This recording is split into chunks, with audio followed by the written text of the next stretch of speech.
بسم الله الرحمن الرحيم. الحمد لله رب العالمين، والصلاة والسلام على سيد الأنبياء والمرسلين محمد بن عبد الله الأمين وعلى آله وأصحابه وأزواجه وذرياته وأهل بيته وسلم تسليما كثيرا. أما بعد، أعوذ بالله من الشيطان الرجيم. بسم الله الرحمن الرحيم. إنا أنزلناه في ليلة القدر وما أدراك ما ليلة القدر. ليلة القدر خير من 1000 شهر.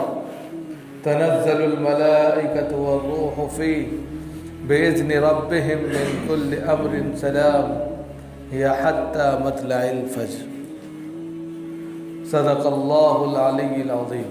محترم بزرگوں اور دوستوں، دینی اور ایمانی بھائیوں، اللہ رب العزت کا شکر ہے، اس کا کرم ہے کہ اس نے اپنی بارگاہ میں آنے کی توفیق عطا فرمائی. حضرات، یہ شعبان کا مہینہ ہے اور اس مہینے کے بھی تقریباً 7 دن گزر چکے ہیں، اور یہ مہینہ جناب محمد الرسول اللہ صلی اللہ علیہ وسلم کا مہینہ مانا جاتا ہے. اور اس کے بعد کا جو مہینہ ہے وہ رمضان المبارک کا مہینہ ہے، جس کو اللہ رب العزت کا مہینہ کہتے ہیں، کیونکہ اس میں اس کا بدل، اس کے روزے کا بدل، اس کی تراویح اور اس کے تمام نیک اعمال کا جو بدل ہے وہ اللہ رب العزت کی ذات سے وابستہ ہے.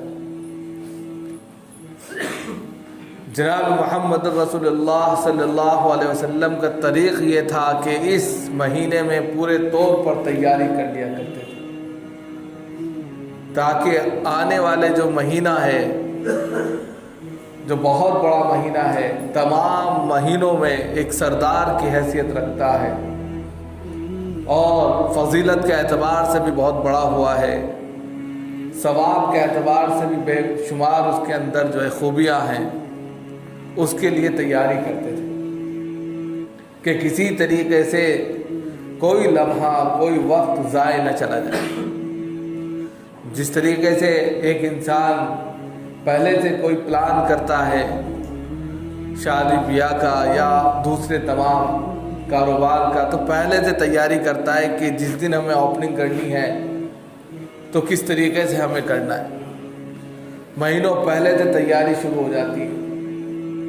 آج کے وقت میں چھوٹا سا فنکشن ہو یا پارٹی ہو یا شادی بیاہ ہو، 6 مہینے سے پہلے سے تیاریاں شروع ہو جاتی ہیں، اور انسان ہر اعتبار سے اس ایک دن کے لیے یا ایک رات کے لیے اتنا اچھا بننے کی کوشش کرتا ہے کہ پچھلے 6 مہینے کی پوری ایکٹیویٹی اسی پر لگ جاتی ہے. یہ دنیاوی اعتبار سے انسان کی اپنی مینٹلٹی ہے اور اس پر انسان کام کرتا ہے. لیکن ایک مہینہ جو ہے وہ ایک اللہ کا مہینہ ہے. 11 مہینے جس طرح چاہے زندگی گزارے آپ نے، اور کوئی مطالبہ بھی نہیں، بس فرائض کا مطالبہ تھا.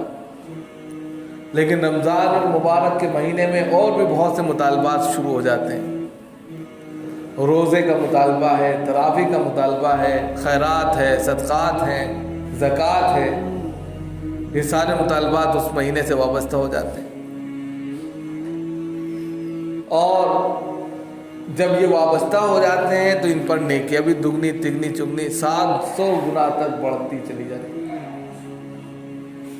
تو جب یہ مہینہ اتنا پوتر ہے، اتنا مقدس ہے، اتنا محترم ہے، اتنا فضیلت والا ہے، تو اگر ہم نے پہلے سے اس کے لیے تیاری نہیں کی تو ظاہر سی بات ہے وہ وقت ضائع ہو سکتا ہے. اور ضائع کیسے ہوگا؟ آپ کی ایکٹیویٹی پہلے سے بنی ہوئی ہے کہ رات میں دیر تک سونا ہے 12-1 بجے، اور صبح وہی 9, 10, 11, 12 بجے اٹھنا ہے. ظاہر سی بات ہے اتنے اس میں تو رمضان کی بہت سی نعمتوں سے آپ محروم ہو جائیں گے. اسی طریقے سے آپ کی اپنی زندگی جو کاروباروں میں لگتی ہے یا نوکری پیشہ لوگ ہیں، وہ ایکٹیویٹی دوسری ہوتی ہے. اب اس میں انسان تھکتا بھی ہے، ساری چیزیں کرتا ہے، لیکن اگر پہلے سے کام سمیٹ کر رکھ دے اور اس مہینے کے لیے تھوڑا وقت نکال لے تو یہ چیز جو ہے آپ کے نام اعمال میں ثواب کا ذریعہ بنتی ہے. لیکن اس کے لیے پہلے سے تیاری کی جاتی ہے، پہلے سے اپنی عادت ڈالی جاتی ہے. آپ نماز نہیں پڑھ رہے ہیں، ڈنڈی مار رہے ہیں یا لیٹ کر کے پڑھ رہے ہیں، تو اس عادت کو ختم کیجیے. کوشش کیجیے کہ اس مہینے تک آپ کی ایسی عادت بن جائے کہ 5 وقت نماز کی آپ عادت ڈالیں. تلاوت، مناجات، تسبیحات، اس کی تھوڑی تھوڑی عادت ڈال لیں. کبھی کبھی روزہ رکھ لیں، اس لیے کہ عام طور پہ رمضان المبارک میں یہ دیکھا جاتا ہے کہ بہت سے لوگ روزہ نہیں رکھتے. ٹھیک ہے، چنگے روزہ نہیں رکھ رہے وہ، اور نئی نسل جو آئی ہے وہ تو بالکل نہیں رکھتی. کتنے ایسے لوگوں کو دیکھا 12 بجے منجن کر رہے ہیں، برش کرنا ہے. وہ بہت افسوس کی بات ہے کہ رمضان المبارک کی سب سے بڑی عبادت روزہ ہی ہے اور اسی کو آپ نہیں رکھ رہے. اس لیے کیا کہتے ہیں کہ عادت نہیں ہے، بھوکے نہیں رہا جاتا. جب عادت ڈالی ہی نہیں ہے تو کہاں سے آپ بھوکے رہ لیں گے؟ اور فی نفسی انسان بھوکا رہ بھی سکتا ہے. چھوٹا دن ہوگا، بہت بڑا دن نہیں ہوگا. دھیرے دھیرے سردیوں میں روزے آ رہے ہیں، آرام سے انسان روزہ رکھ سکتا ہے. لیکن جس کی عادت نہ ہو اس کے لیے مشکل ہوتی ہے. پہلے سے اگر آپ اپنے آپ کو تیار کریں تو ہر اعتبار سے بالکل تیاری ہو سکتی ہے. لیکن ہم اس مہینے کو بھی دوسرے مہینوں کی طرح گزار دیتے ہیں. کوئی پابندی نہیں ہوتی، کسی طرح کا کوئی وہ نہیں ہوتا. آپ نے دیکھا پچھلے 2 سالوں سے 3 سالوں سے لگ بھگ اس طرح کی کنڈیشن رہی، پابندیوں میں انسان جوجھتا رہا. ایسے میں تو ضروری یہ ہے کہ وہ پہلے سے اس بات طے کر لے کہ پورا مہینہ عبادت کے لیے وقف ہے. پورا مہینہ میں اللہ کے لیے وقف کرتا ہوں. 11 مہینے آپ نے اپنی زندگی، اپنی منچاہی زندگی گزارا، اپنی منچاہی زندگی کو گزار دیا. جہاں جانا چاہا، جس طرح جانا چاہا، جس وقت جانا چاہا آپ نے کیا. لیکن ایک مہینے کی زندگی جو ہے اللہ رب العزت کی چاہی گزاری. وہ جو مطالبہ کرتا ہے، اللہ رب العزت جو مطالبات آپ سے کرتے ہیں اس کو پورا کیجیے، اور پھر دیکھیے آپ کی زندگی میں بہار آتی ہے کہ نہیں آتی. اگر انسان فی نفسی صحیح ایکٹیویٹی کے ساتھ، پورے یقین اور ثواب کی امید کے ساتھ رمضان کو گزار لے، کتنی بیماریوں سے اس کو آزادی مل جائے، کتنا سکون اس کی زندگی میں آ جائے، کتنی خیر و برکت اس کو حاصل ہو جائے.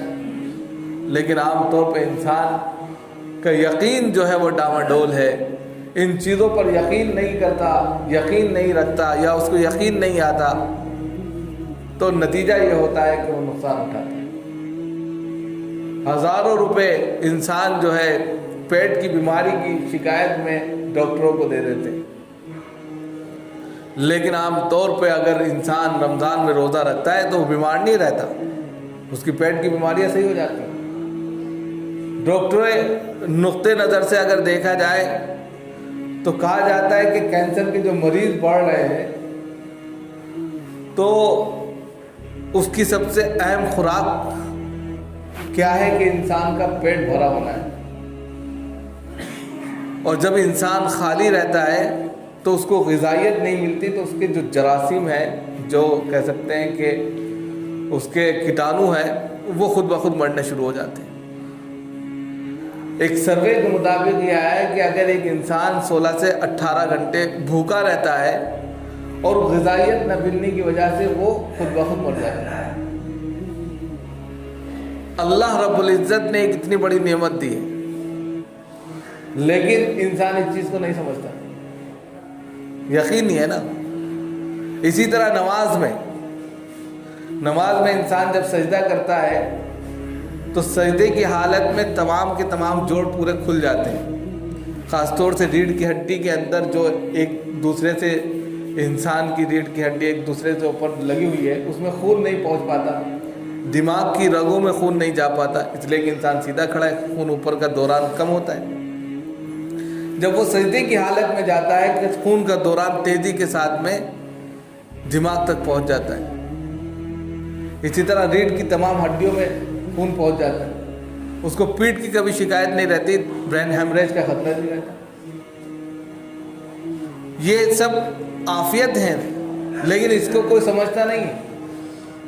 اس کے لیے آپ ڈاکٹروں کے پاس چلے جائیں گے، پریشانیاں دکھائیں گے، بتائیں گے، لیکن فی نفسی جو اللہ رب العزت نے ہر انسان کی صحت اور تندرستی کے لیے جو فارمولے بتائے ہیں ان کو نہیں کریں گے۔ آپ 5 وقت نماز پڑھیے، کوئی شکوہ شکایت نہیں ہوگی آپ کو، ہر اعتبار سے آپ چنگے نظر آئیں گے، صحت مند نظر آئیں گے۔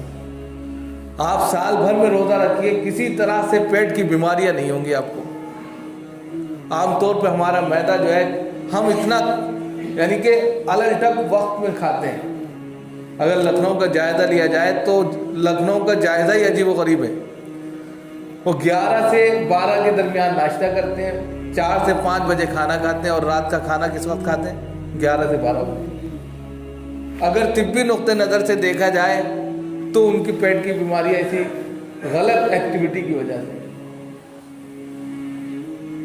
جب غلط ایکٹیویٹی ہو رہی ہے تو نتیجہ یہ ہے کہ تیزی کے ساتھ میں بیماریاں پیٹ کی بڑھ رہی ہیں، اور پیٹ کی اگر بیماری ہو گئی تو پورا جسم بیکار۔ تمام بیماریوں کی جڑ جو ہے وہ پیٹ ہی ہے۔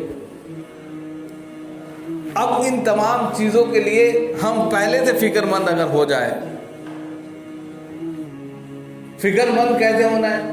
جناب محمد الرسول اللہ صلی اللہ علیہ وسلم شعبان میں ایک دن روزہ رکھتے تھے، ایک دن چھوڑ دیا کرتے تھے، تاکہ میری عادت بن جائے۔ اور خاص طور سے 15 شعبان آ رہی ہے، اس کا روزہ بڑا بابرکت ہے، فضیلت والا ہے۔ اس دن کوشش کریں کہ ہم روزہ رکھیں۔ وہ رات شب برات ہوتی ہے، اس میں ہم اللہ کی عبادت کریں اپنے اپنے طور پر۔ یہ نہیں کہ سب کو دعوت دی بھیا چلو مسجد چل رہے ہیں، وہاں چل رہے ہیں، وہاں پھر عبادت نہیں ہوتی، وہاں مٹر گشتی ہونے لگتی ہے۔ اپنے اپنے طور پر عبادت کریں، اللہ سے مانگے، اپنے لیے مانگے، اپنے خاندان والوں کے لیے مانگے، اپنے مردوں کے لیے مانگے۔ اس وقت اللہ رب العزت پہلے آسمان پر آ جاتے ہیں، فرشتے آ جاتے ہیں، اور فرشتوں کا نزول ہو جاتا ہے۔ تنزل الملائکۃ والروح، فرشتے برابر اترتے رہتے ہیں، ہزاروں فرشتے، اور وہ صدا لگاتے رہتے ہیں کہ ہے کوئی مانگنے والا جس کی مراد پوری کی جائے۔ تو اس رات کا بھی اہتمام کریں۔ انشاءاللہ نیکسٹ ویک میں جمعہ پڑے گا، اسی رات کو ہوگا، تو اس پر ایک اچھا پیغام آپ کے سامنے آئے گا۔ اور سنڈے میں یہاں درس قرآن ہوتا ہے، اس میں بھی شرکت کریں، اس سے بھی بہت سے فائدے آپ کو ہوں گے۔ تو درس قرآن میں بھی انشاءاللہ اس پر روشنی ڈالی جائے گی۔ تو کہنے کا مقصد یہ کہ ابھی سے آپ تیاری شروع کر دیں۔ جیسے جناب محمد رسول اللہ صلی اللہ علیہ وسلم تیاری کیا کرتے تھے۔ حضرت عائشہ فرماتی ہیں کہ آپ صلی اللہ علیہ وسلم شعبان میں کمر بستہ ہو جاتے تھے، اور ہم لوگوں کو بھی تیاری کرنے کا حکم دیتے تھے۔ کمر بستہ ہونے کا مطلب کیا ہے کہ پورے طور پر الرٹ ہو جاتے تھے کہ نہیں، ایک مہینہ آنے والا ہے، اس میں کسی طرح کی کوئی کمی زیادتی نہ ہو، کوئی وقت ضائع نہ ہو، اس لیے پہلے سے سارے کام نمٹا لیے۔ اب آپ کا ذہن لگا ہوا یار وہ کام رہ گیا تھا، اب اسی میں آپ کا پورا دن چلا گیا۔ یا اسی طریقے سے کوئی اور الجھن میں آپ پھنسے ہوئے ہیں، تو ان تمام الجھنوں کو ختم کر کے رمضان کے مہینے کو پورا کا پورا آپ عبادت میں گزاریں، اور یہ طے کر کے آئیں کہ ہم پورا مہینہ اللہ کے لیے گزاریں۔ کیونکہ وہ اللہ کا مہینہ ہے اور اس کا بدل جو ہے، اس کا ثواب جو ہے وہ اللہ ہی کی ذات ہے، کسی بندوں سے امید نہ لگائے۔ روزے کا بدل اللہ ہے، دوسری تمام مناجات جو آپ کریں گے سب کا ثواب اللہ رب العزت 700 گنا تک دے گا۔ جہاں آپ ایک خرچ کریں گے وہاں 700 گنا ملے گا۔ لیکن بس یہ اپنے اللہ سے اور آپ سے وابستہ معاملہ ہو۔ دوسرے عام طور پہ کیا ہوتا ہے کہ شروع میں تو بہت جوش ہوتا ہے،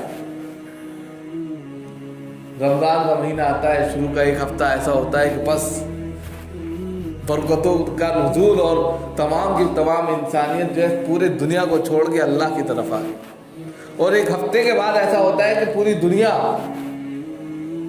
مسجدوں کو چھوڑ کے دنیا داری میں لگ گئی۔ ایسا نہیں ہونا چاہیے۔ جب آپ نے اپنے آپ کو طے کر لیا کہ ہمیں پورا مہینہ اللہ کے لیے خرچ کرنا ہے، اللہ کے لیے اس میں جو ہے اس کی رضا حاصل کرنے کے لیے گزارنا ہے، تو پھر آپ کی ایکٹیویٹی برابر ہو۔ برابر کا مطلب یہ کہ پہلے ایک ہفتے میں تو آپ نے جتنا چاہا اتنا دے دیا، اس کے بعد آپ ڈھیلے پڑ گئے، ایسا نہیں ہونا چاہیے۔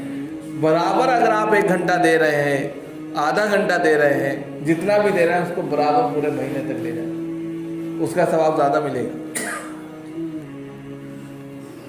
تراویح کا اہتمام کریں، قرآن کی تلاوت کا اہتمام کریں، مناجات کریں۔ بہت سے لوگ قرآن پڑھے نہیں رہتے، تو جو لوگ قرآن پڑھے ہوئے ہیں، وہ پڑھ رہے ہیں، ان سے کہیں کہ بھائی زور سے پڑھیں، ہم سن لیں، تاکہ اس کا ثواب آپ کو مل جائے برابر۔ بہت سے لوگ قرآن جانتے نہیں۔ نئی نسل جو ہے اس وقت کی 50% ایسی ہے قرآن جانتی نہیں، قرآن کی تلاوت ہی نہیں جانتی۔ آج سے تقریباً اگر آپ 50 سال پہلے جائیں یا 60 سال پہلے جائیں، مسجدوں میں گونج ہوتی تھی، گونج۔ تاریخ کی کتابوں میں ملتا ہے، جب آپ ہسٹری پڑھیں گے تو پتہ چلے گا گونج ہوتی تھی کس بات کی؟ بس ایک دوسرے سے زیادہ سبقت کی کہ میرے 10 پارے ہو گئے، میرے جو ہے 2 قرآن ہو گئے، میرے 4 قرآن ہو گئے۔ اور فضائل اعمال میں بہت سے حضرت نے لکھا بھی، آپ نے دیکھا ہوگا، سنا ہوگا۔